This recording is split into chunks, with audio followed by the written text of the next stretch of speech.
खुशी recording studio बलुआहा। गर्मी में आयल राजा बाहरा से घरे, चढ़ल जवानी हमर पानी बिना जोरे।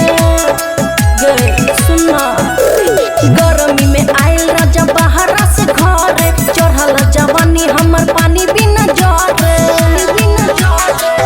नीचे ऊपर टप टप खेला खेला देसी, ए बलमा परदेसी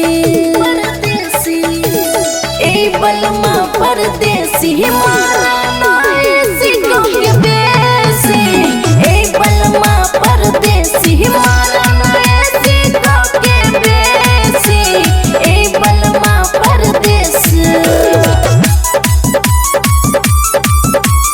ए बलमा परदेसी मारा नाएसी के देसी। आबाए राजा चढ़ के पलंग, खोली के साया सटा दो। सुना ना अरे आबाए राजा चढ़ के पलंग, खोली के साया सटा दो। मन करे धर के बाजा, राखे हर में से। ए बलमा परदेसी हो ए बलमा परदेसी मारा नाएसी के बेसी।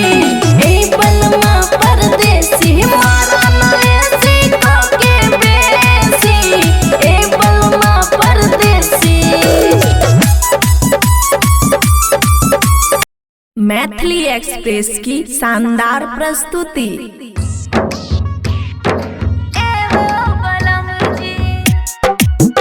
खुशी रिकॉर्डिंग स्टूडियो बलुआहा। ए हो बलम जी नै संग में सुते देबा। ए हो बलम जी नै संग में सुते देबा। ए हो बलम जी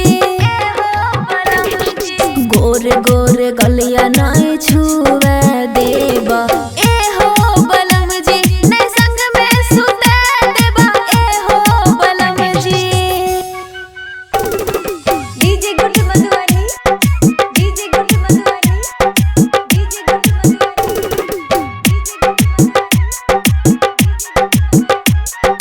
हमरा तू कहला बनैबे दिल के रानी, बनैबे दिल के रानी।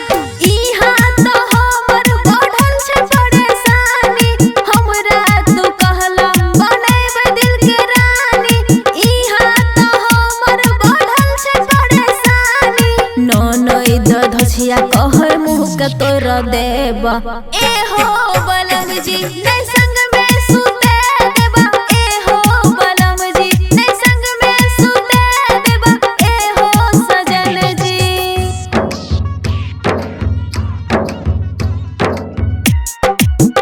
खुशी रिकॉर्डिंग स्टूडियो बलुआहा।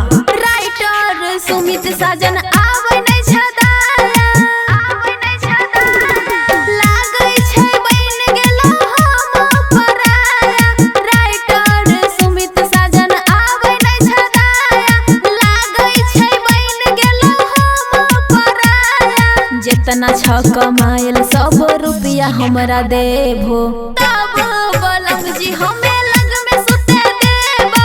तब बलम जी हमें लग में सुते देबा। तबे बलम जी। खुशी रिकॉर्डिंग स्टूडियो बलुआहा।